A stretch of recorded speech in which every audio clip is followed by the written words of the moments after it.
हमारे channel Netflix में आपका स्वागत है। आज हम प्रोजेक्ट एम मूवी को एक्सप्लेन करेंगे। भविष्य का समय जहां अब तक इंसानों ने वैसे तो बहुत तरक्की कर ली थी, वे दूसरे ग्रहों तक रिसर्च के लिए भी जाने लगे, मगर समय बीतने के साथ अब खुद पृथ्वी के ही रिसोर्सेज बहुत कम रह गए। सबसे ज्यादा कमी पानी की थी, जिसके लिए कई सारे देश एक दूसरे से लड़ रहे हैं और अब तो तीसरा वर्ल्ड वॉर तक शुरू होने की कगार पर है।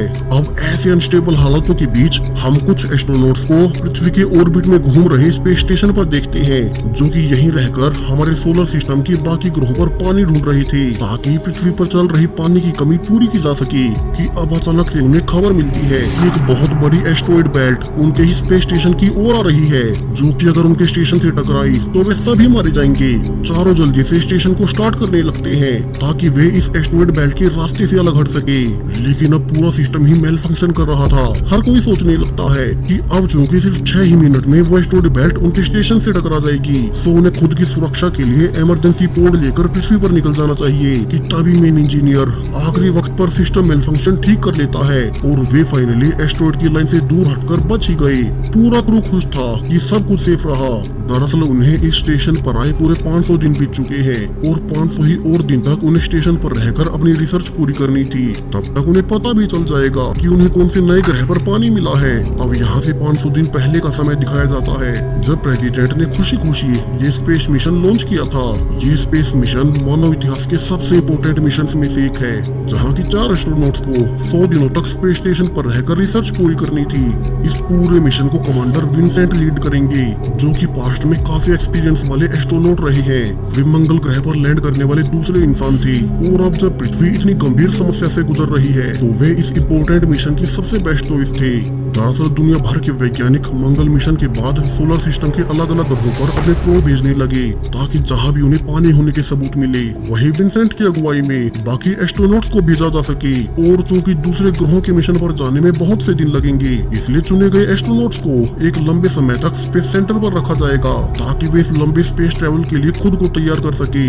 अब विंसेंट के बाद क्रू में दूसरा मेंबर जॉन होगा, जो कि एक इंजीनियर है और उनके मिशन में कोई भी टेक्निकल इशू होने पर जॉन ही उसे टैकल करेगा। तीसरी मेंबर जस्टिन थी, जो कि शिप के एनर्जी रिसोर्सेज को संभालेगी। इसके बाद चौथी और आखिरी मेंबर एंड्रिया, जो कि शिप पर रहकर सारे साइंटिफिक एक्सपेरिमेंट करेगी कि कैसे वे दूसरे ग्रहों पर मिले पानी को इंसानों के पीने लायक बना सके। वही एंड्रिया ही क्रू मेंबर्स की साइकोलॉजिकल डॉक्टर रहेगी, क्योंकि उसे इस फील्ड में भी डिग्री हासिल है। अब स्पेस स्टेशन पर जाने से पहले विंसेंट इंटरव्यू में कहता भी है कि वो मंगल ग्रह पर जाने वाला दूसरा इंसान बना है, मगर वो बाकी के प्लैनेट्स पर जाने वाला पहला एस्ट्रोनॉट बनना चाहता है।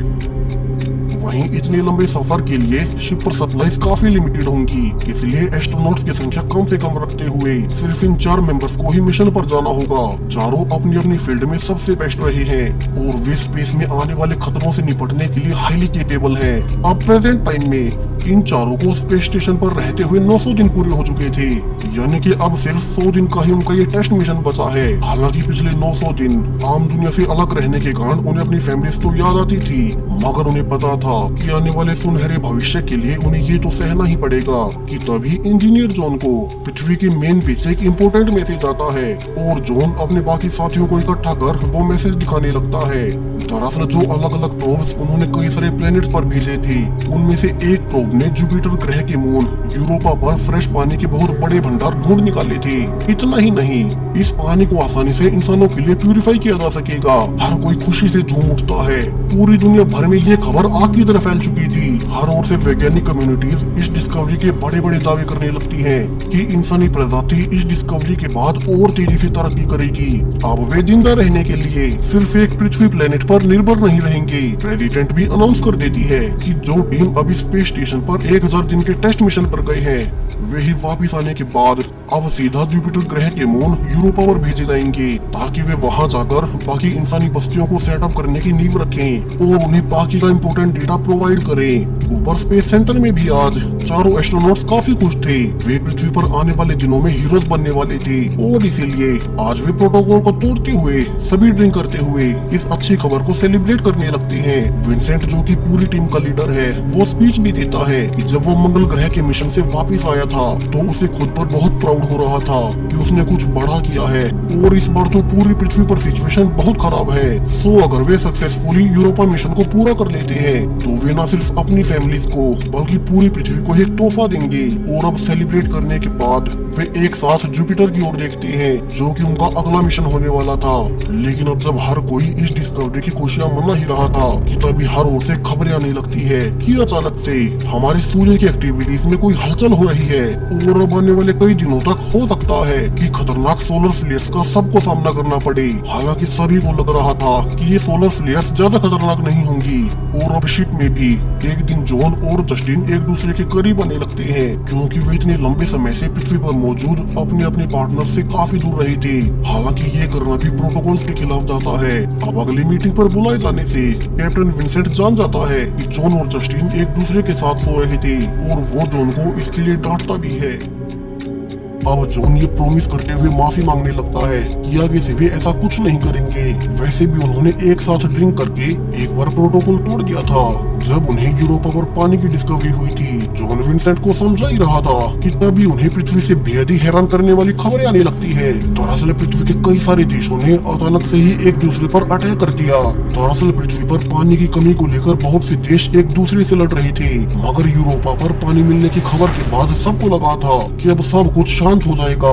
लेकिन अब अचानक से कई सारे देशों में एक साथ न्यूक्लियर अटैक्स हो गए और उनमें लाखों लोग मारे गए। बड़े बड़े लीडर समझ नहीं पा रहे थे कि पृथ्वी के हालात अचानक से इतने कैसे बदल गए। अब चारों क्रू मेंबर्स को भी बेस स्टेशन से बताया जाता है कि बाकी सबकी तो फैमिली सेफ है, बस कैप्टन विंसेंट को छोड़कर। उसके बेटे को काफी गंभीर चोटें आई थी। अब विंसेंट कहता है कि 1000 दिन अब चूंकि पूरे होने को है तो वे जल्द ही वापिस से पृथ्वी पर जाएंगे। हालांकि जो नई टीम इस स्टेशन पर उन्हें रिप्लेस करने वाली थी उनका लीडर गैब्रियल वो भी अटैक्स में मारा गया है। तो हो सकता है कि उनके बाद वाली टीम यहाँ ना आ सके।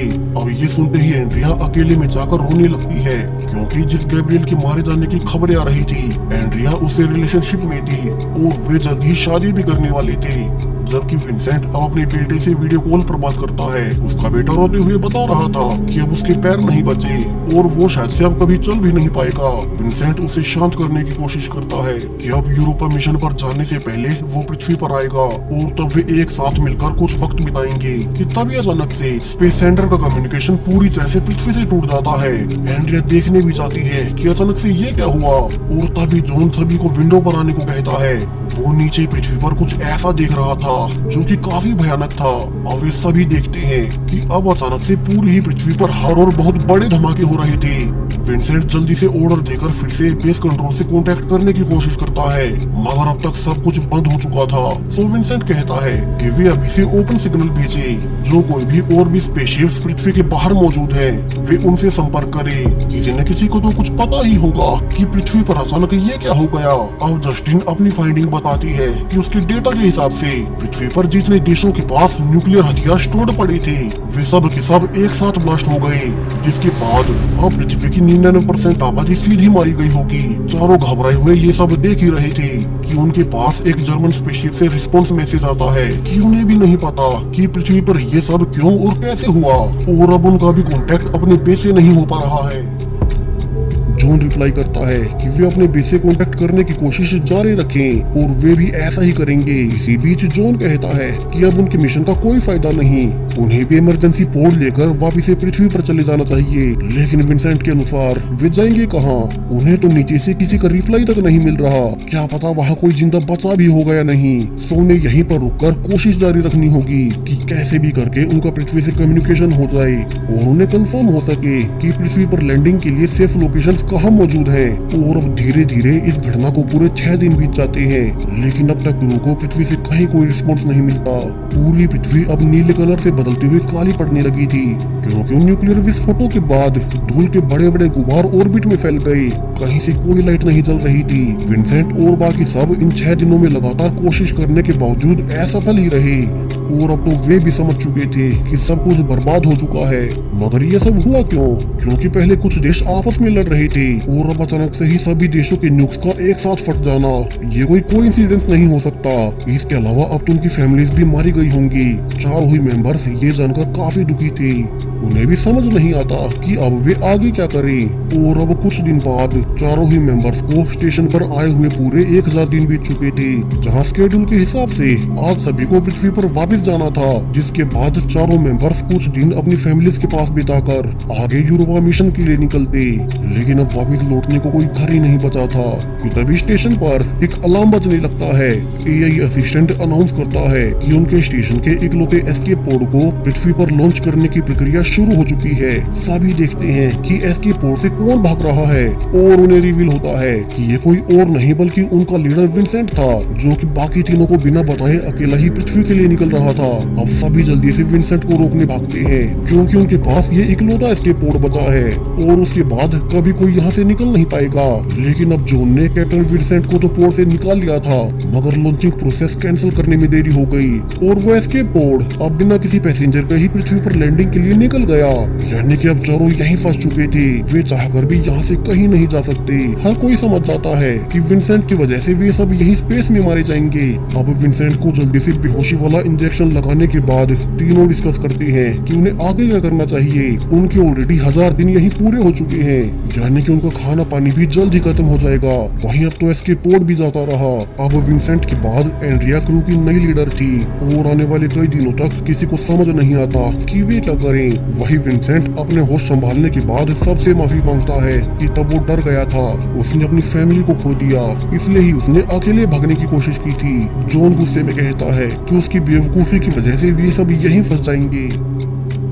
हालांकि एंड्रिया बीच बचाव करती है कि अब उनके आपस में लड़ने से कुछ नहीं बदलने वाला, सो उन्हें ठंडे दिमाग से आगे की प्लानिंग करनी होगी। वो बचे हुए खाने और पानी की रिपोर्ट देती है कि अगर वे अपने खाने और पानी को ढंग से राशन करें तो वे आने वाले 25 दिनों तक सरवाइव कर पाएंगे।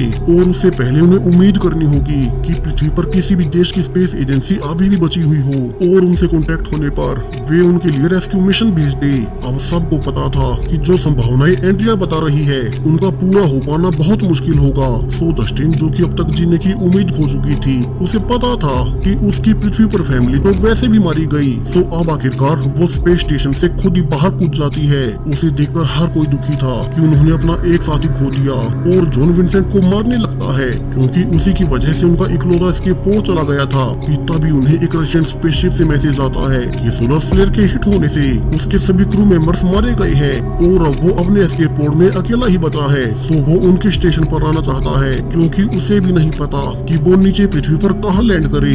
अब यहाँ स्टेशन में तो सब वैसे ही मर रहे थे, सो वे बिना वक्त गवाए उसे अपने स्टेशन से डॉक करने की इजाजत दे देते हैं। और उस रशियन एस्ट्रोनॉट केल्विन को अंदर लाने के बाद एंड्रिया नोटिस करती है कि इसकी भी हालत रेडिएशन की वजह से बहुत खराब है और केल्विन ज्यादा दिन तक सरवाइव नहीं कर पाएगा।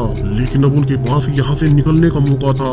विंसेंट रिवील करता है कि जिस शिप में ये रशियन एस्ट्रोनॉट आया है उसमें भी एक एस्केप पोड मौजूद है, लेकिन वो काफी छोटा है और उसमें सिर्फ 3 ही लोग नीचे जा सकेंगे। सो उन्हें जल्द से जल्द फैसला करना होगा कि वे इस रशियन एस्ट्रोनॉट केल्विन के साथ क्या करें, क्योंकि वो खुद तो अपने एस्केप पोड में बाकी तीनों को जाने नहीं देगा। अब जॉन सुझाव देता है कि उन्हें केल्विन को बिना बताए यहाँ से निकल जाना चाहिए, लेकिन एंड्रिया इसके लिए मना कर देती है क्योंकि अगर वो यहाँ नहीं आता तो वे वैसे भी मर रहे थे। तो उन्हें कुछ दिन इंतजार करना चाहिए। वहीं अब समय बीतने के साथ उस रशियन एस्ट्रोनॉट केल्विन की हालत में भी सुधार आ गया था क्योंकि डॉक्टर एंड्रिया उसे अच्छे से ट्रीट कर रही थी। वहीं जॉन ट्राई भी करता है कि वे उस छोटे से एस्केप पोड में चारों चले जाएं, मगर ये तो कैसे भी पॉसिबल नहीं था। वहीं बाकी सब केल्विन से पूछते हैं कि पृथ्वी पर अचानक से इतने धमाके क्यों हुए और क्या उसे इसका रीजन पता है। अब केल्विन उन्हें बेहद ही हैरान वाली बात रिवील करता है। दरअसल जो कुछ भी पृथ्वी पर हुआ वो सब किसी इंसानी लड़ाई की वजह से नहीं था, बल्कि केल्विन के अनुसार वो सब कुछ किन्हीं बाहरी जीवन की ओर से किया गया है, यानी कि एलियन लाइफ फॉर्म। वो बताता है कि रशियन स्पेस एजेंसी को कुछ ही समय पहले यूरोपा पर एलियन टेक्नोलॉजी से बने स्ट्रक्चर्स मिले थे और उसी के बाद पहले अचानक से सोलर फ्लेयर आ गई और जब उससे कुछ नहीं हुआ तो पृथ्वी पर रखे सभी न्यूक्लियर बॉम्ब ही ब्लास्ट हो गए। जॉन भी भागकर देखता है कि केल्विन का कहना बिल्कुल सही था। जॉन का प्रोब यूरोपा पर गया था, उसने भी कुछ ऐसी ही डिटेल्स भेजी है और यहाँ से तो अब पूरे क्रू को धीरे धीरे सब कुछ समझ आ गया था कि उन्हीं की तरह कोई एडवांस्ड एलियन लाइफ फॉर्म होगी जिसे भी अपने लिए रिसोर्सेज चाहिए। और जब इंसानों को यूरोपा पर पानी मिला तो वो एलियन लाइफ फॉर्म नहीं चाहती थी कि इंसान वहाँ पर भी अपनी बस्तियां बनाए, इसलिए उन्होंने पृथ्वी को ही तबाह कर दिया।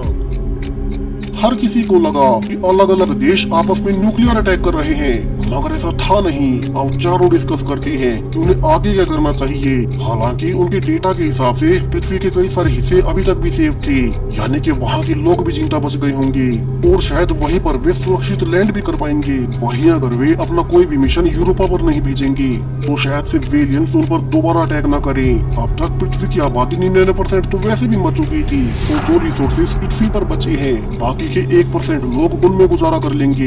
यहाँ केल्विन एंड्रे को स्पेशल थैंक्स बोलता है जो उसने उसका इलाज किया, वरना तो वे उसके एस्केप पोड के लिए उसे मरने के लिए छोड़ सकते थे। जबकि विंसेंट और जॉन डिस्कस कर रहे थे कि वे लैंड करने के लिए पृथ्वी पर सबसे सेफ हिस्सा कौन सा होगा और आने वाले कई दिनों तक सभी इसी रिसर्च में लगे रहते हैं कि वे लैंड कहाँ करेंगे।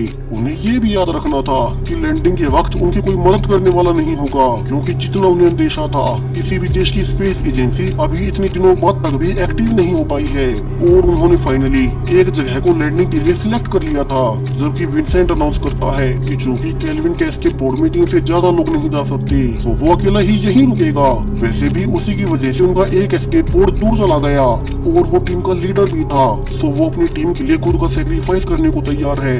वो जाने से पहले जॉन को एक लेटर भी देता है कि अगर उसका बेटा अभी तक पृथ्वी पर जीवित मिले तो जॉन विंसेंट का आखिरी लेटर उसके बेटे को दे दे। और इसके बाद अब जब वे गुड बाय बोलकर निकलने ही वाले थे कि जॉन विंसेंट को कहता है कि वो ये लेटर खुद ही अपने बेटे को दे। दरअसल जॉन इन सब में सबसे ज्यादा टेक्निकल जानकारी रखता है और उसने फैसला कर लिया था कि वो यही स्पेस में रहकर उन एलियन स्ट्रक्चर्स पर रिसर्च करना चाहता है, ताकि अगर वे पृथ्वी की ओर आए तो इंसानों को उनके बारे में कुछ तो जानकारी हो।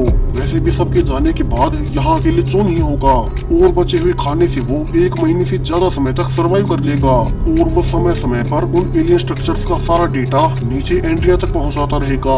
यहाँ बाकी सब जानते थे कि ऐसा करना ही सही रहेगा और वे जॉन को यही स्टेशन पर छोड़ बाकी तीनों अब केल्विन के एस्केप पोड में बैठकर नीचे अर्थ पर जाने के लिए निकल पड़ते हैं, यानी कि वे तो सेफली नीचे पहुंच ही जाएंगे। और ऊपर स्पेस स्टेशन में जॉन अपने रिसर्च में लग चुका था। इसी होपफुल एंडिंग के साथ ये कहानी यहीं पर खत्म हो जाती है। ये वीडियो एंड तक देखने के लिए आपका शुक्रिया। ऐसे और दिलचस्प कहानियों के लिए चैनल को सब्सक्राइब कर ले। मिलते हैं अगले कहानी में।